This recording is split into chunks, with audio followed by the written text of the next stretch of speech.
ActBlue's platform is being used to facilitate smurfing. ActBlue has raised billions of dollars, but there are concerns about where that money came from. What measures you take to make sure that the donors identified as donating via your platform are who they claim to be. Now, we've uncovered alarming evidence showing that anonymous actors are systematically making contributions through ActBlue's platform in the name of other people. The money should come from Americans to American politicians to influence America, not foreign donors to Republicans and Democrats alike. Get out. 19 states now joining in on the fun against ActBlue. You can see a bunch of them listed here. Only 18 here, and then we'll see who joins to make number 19. But if you're on this list, shout out. We got Todd, Rokita, Brenna Bird, Marshall. We got Iowa, Indiana, Idaho, Alabama, Arkansas, Kansas, Mississippi. What's up? Florida with Moody. Bailey from Missouri's in the house. South Carolina, South Dakota, Montana, Nebraska, Utah, Virginia, North Dakota, Oklahoma, and Wyoming makes 18.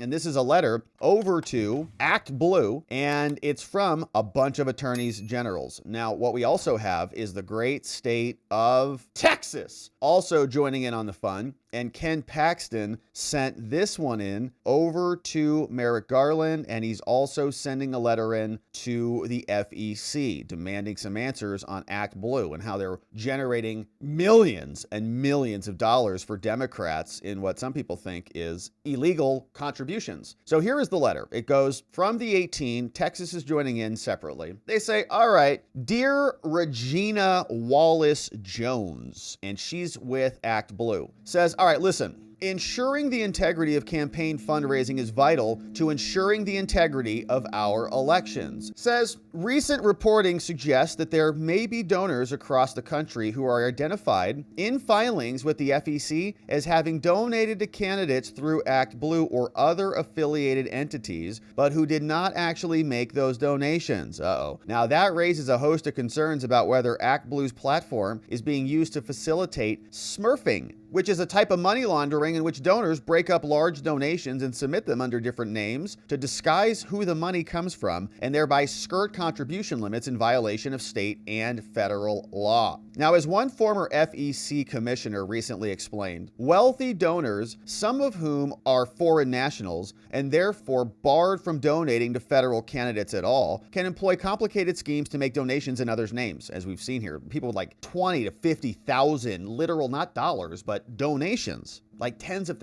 bots. And it's like $1, $7, $5, $12. This concern is not hypothetical. Indeed, in an indictment filed last week in federal court, the DOJ alleged that a major U.S. political figure knowingly participated in a scheme in a recent election cycle to receive these contributions from a foreign national through straw donors. That's Mayor Adams. Now, the apparent irregularities in FEC filings also raise concerns about whether ActBlue's fundraising methods are deceptive and properly safeguard donors' data privacy. Now, these AGs, 18 of them, say some of us and our colleagues have raised concerns with you directly, and at least one senator has talked about this with the FEC. Independent investigations have shown that there are donors across the country who show up on FEC filings as having donated to candidates through ActBlue or other entities, but deny having even made these donations. Now, given the prominent role that you play in our elections, it's incumbent on ActBlue to answer some serious questions about these irregularities, saying ActBlue is one of the largest fundraising platforms for election-related donations that we have. Already during this cycle, ActBlue has raised billions of dollars, but there are concerns about where that money came from.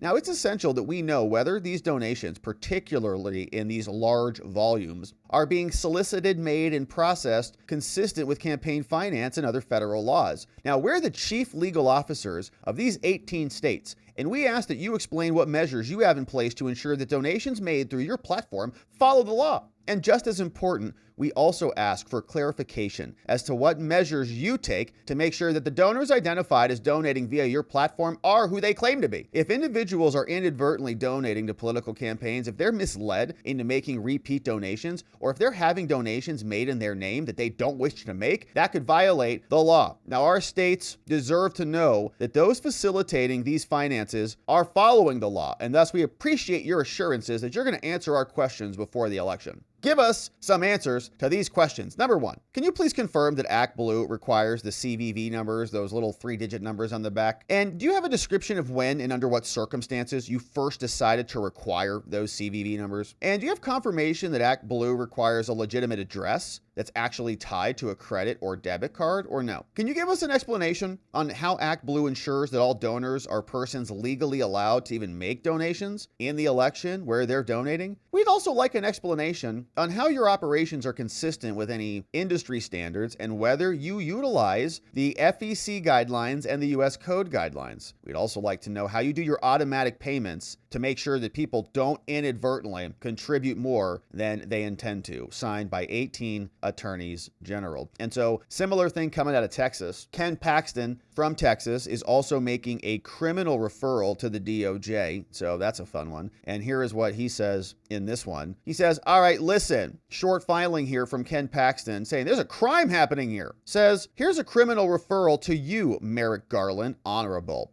Says the Texas AG's office is investigating circumstances surrounding highly suspicious campaign contributions that were made through political online contribution platforms. Now, we've uncovered alarming evidence showing that anonymous actors are systematically making contributions through ActBlue's platform in the name of other people. This conduct appears to be criminal in a number of ways, including 18 U.S. Code, which is wire fraud, this code, identity theft, and another statute, which is making contributions in the name of another, which is illegal. Now, on Monday, my office transmitted a petition for rulemaking to the FEC about these things, which we'll look at. That petition requests that the FEC adopt rules that would stop this stuff from going forward. So they can stop it from moving forward, but it's your job, Merrick, to investigate and to prosecute these bad acts. And so I'm transmitting a copy of this letter to you so that maybe you'll think about doing something with it. Of course, he will not. So here's the letter. And it is from Ken Paxton over to the FEC. Maybe they'll do something about this. Probably not. They say the Attorney General has corroborated public reporting regarding straw contributions to political platforms, has found sophisticated actors appear to be making contributions in the name of another in ways that make it almost impossible to detect the real identity of this person. The actors are using redacted,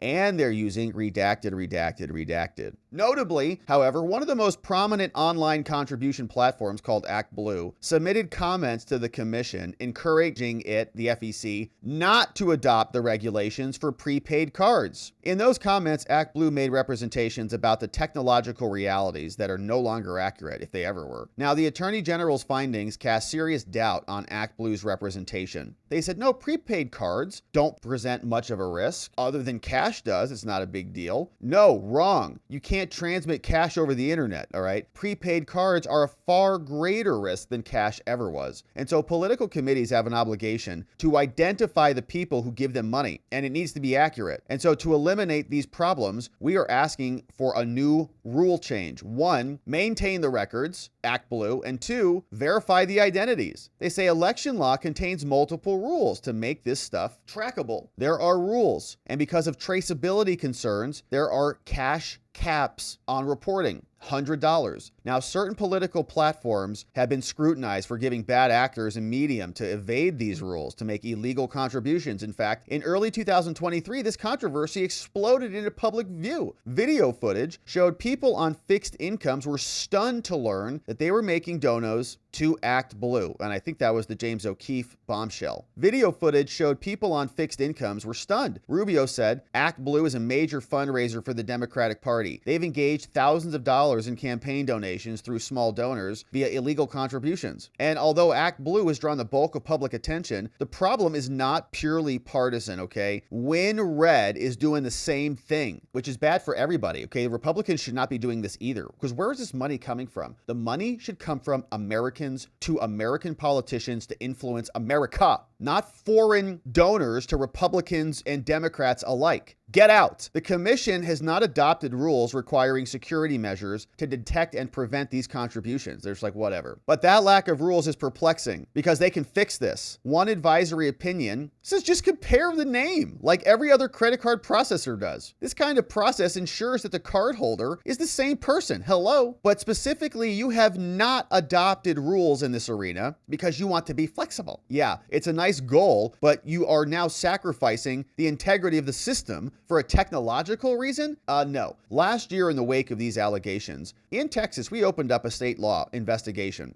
Now, one focus of the investigation was these high volumes. People saying, we're not making these. And they were made in such a high volume that even without the investigation, it's strange credulity to believe that they were legitimately made, right? How do you make 100 donations every day, or whatever the numbers are? Even if it's small, like 3 donations every day for 2 years, are you kidding? And different numbers, so it's not a recurring thing? It's a bot. As background, a sophisticated actor making straw contributions online needs to take multiple steps to shield his true identity. For one, he's got to use a payment method system that's not traceable. If he uses a traditional credit card, a government investigator can obtain from the issuing bank their info and therefore deduce who made it. Here's an example. If Alice makes a contribution in the name of Bob, but uses her personal credit card, well, the bank can say it was Alice's credit card, not Bob's, who is truly responsible. So that's why they can't do it that way. Second, the bad actor needs to avoid leaving digital fingerprints. Government investigators can generally use IP addresses associated with internet activity to trace who's responsible. So they've also got to obscure their identity on the internet. So the investigation has revealed they're taking overt steps to avoid this traceability. They're trying to skirt the rules. Here's what Paxton said. He's independently corroborated that the public allegations appear to be true. Namely, many persons' names have been used to make hundreds of unique contributions totaling thousands of dollars per year. In many instances, contributions are made in these people's names literally multiple times per day, almost every single day of the year. And these contributions are being made in specific people's names from redacted. Yeah, hate that. Sometimes contributions are being made in the name of so-and-so and so-and-so and so-and-so and so-and-so. Now, the Attorney General has obtained preliminary redacted. Whoa, look at all these redactions. And second, sophisticated actors are taking overt measures to ensure they leave no digital fingerprint. For example, many contributions are made from this, and from this, and from this. The Attorney General's civil investigators do not commonly see this kind of criminal-style evasiveness and do not have the technical expertise to comprehensively review the scope of transactions at issue. The findings here are accordingly preliminary and based on a review of only a sample of material, but even that sample is highly concerning. One foreign blank blank, blankety blank blank, and then blank blanked, and then blank blanked and blank blanked the heck out of the blank. Oh my gosh.